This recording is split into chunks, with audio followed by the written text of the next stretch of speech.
You go to the gas station for like gas, and that's what the singles is, and then you're at the convenience store like, yeah, I guess I'll buy a pack of gum. But man, this is nothing like that, man. We're talking cream of the crop, creme de la creme, top tier doubles action underway, and gracing the stage is Smash Factor's Hyuga and Mook representing Mexico up against CheeseBaller and Jaebock. Jaebock? Jaebock? I'll go with Jaebock. I think that's a great name. That looks about right. Now, so this is going to be a matchup between what I believe is Arkansas and Mexico. I mean, so certainly some teams with some really good synergy from a friend standpoint. This isn't like your random, I guess, team because we're going to the same tournament. No, these are people who have experience playing with each other before. And speaking of experience, Hyuga. Exactly, and I mean, that's what surprised me so much is I would have expected, like, okay, two really good players, we're going to team together because it's teams and we're two good players. Well, all that we have left in this tournament, basically, is static teams of really good players who have been practicing with each other, and they do dubs regularly. Absolutely.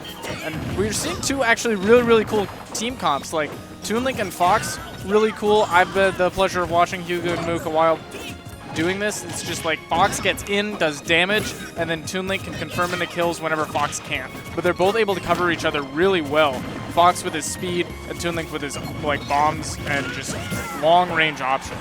Yeah, that's going to make it very difficult here for Jay and CheeseBaller, with Jay already losing a stock and very well on the verge of losing another one as he's approaching those triple digits. Ooh, somehow CheeseBaller still hanging on to the stock. It's not every day that we see this Lucas pick. It's great to see the representation as they get slingshotted straight up. I mean, he did hold on to that stock for quite a long time against this team that does have some solid kill power, so if he can do a good job of doing what Lucas does, running away, he might actually be able to snag some heals off of these bombs. I mean, this team comp is pretty solid.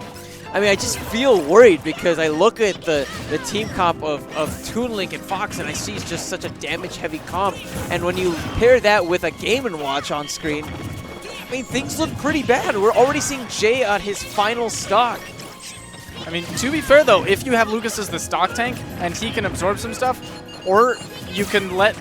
I mean, there's not just heavy damage with Fox and ToonLink. You realize you have Lucas and Game & Watch on the same team. That means Bucket is live, and Bucket is terrifying in teams. Definitely a very scary option to think about. But wow, CheeseBaller with the critical error will be negating his stock tank role. Putting that aside, that felt to me like it was one of the trump cards that Blue had to maybe get back into this game. I mean, right now they're actually not too far off with Green Team being at high percents. They can make something happen. They just have to be really careful. Game & Watch cannot die here at all. It's definitely easier said than done. We're seeing Jay just instinctively put shield up. He doesn't want to get caught by a random up smash from Fox. Right now, he's stuck off stage. Hopefully doesn't meet a back air. That was a Hail Mary. It's the other end zone, unfortunately. But okay, finally able to seal ToonLink's stock.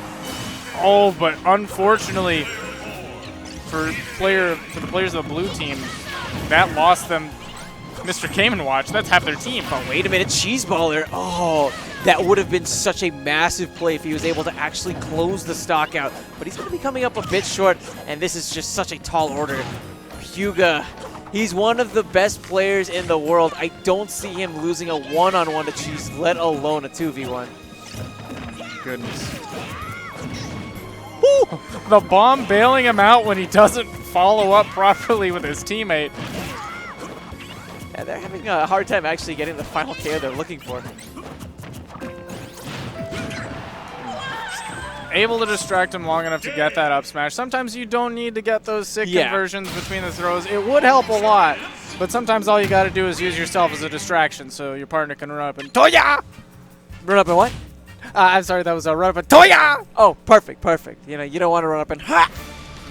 You gotta hit him with the Fox up smash. So you make sure that your teammate never has to fire. No, you never want to fire against a Lucas.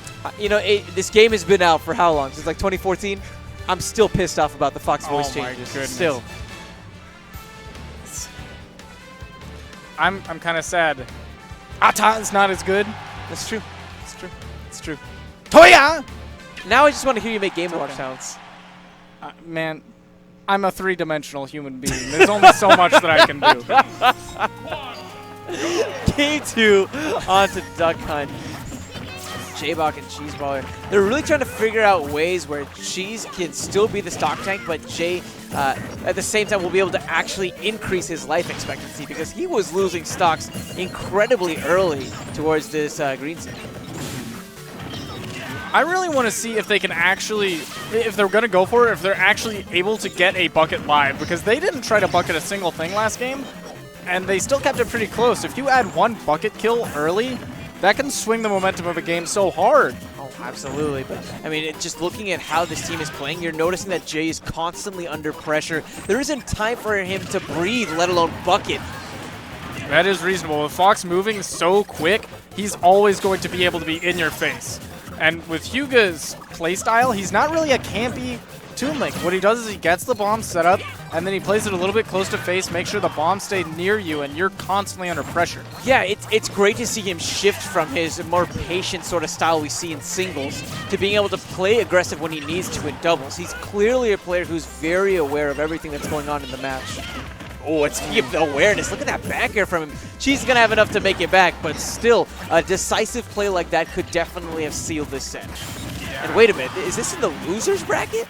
Yeah, this is the loser. This is the quality of teams we have left in the losers bracket. Who the hell beat Mook and Hyuga? I'll tell you who. It was actually Cosmos and Trella, and it was not close. That really feels like the team to beat this weekend. But, you know, let's focus right back into this game where we're seeing this team from Arkansas actually hold on to a slight lead. Of course, it is Jay being Game & Watch. He's just going to get rocketed right to stage right. I mean, like we said, Fox has the kill power. If you are in a spot where you are vulnerable, he will be there in the blink of an eye and he will kill you. Tight stocks, and now it's CheeseBaller who is presenting the problem, and Mook is going to see the weakness and just blow it wide open. And getting all this damage on Game & Watch early, they know that he's the key to winning this match. You have to get him off the screen.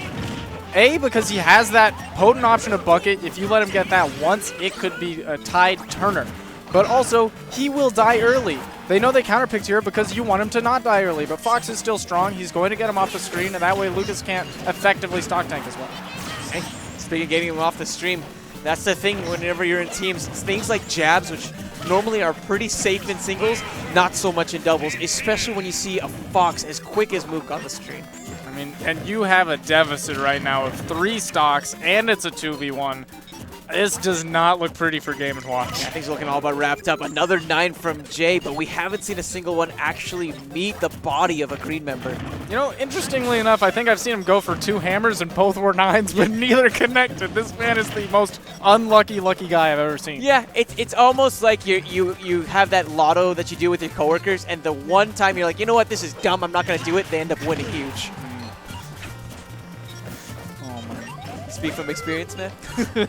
That just sounds so sad. Yeah. I mean, that's the story right now. Jay, 82%. This is definitely Fox up smash territory. I'd be very scared. Hyuga decides he wants a piece of the up smash action, is going to get the first blow. And another 9? Are you joking? Please just go buy a lottery ticket with your friends.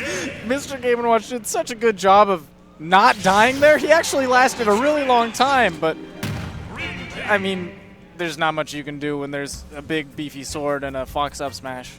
Toya is too strong. Too strong. The sheer amount of 9s. Too strong.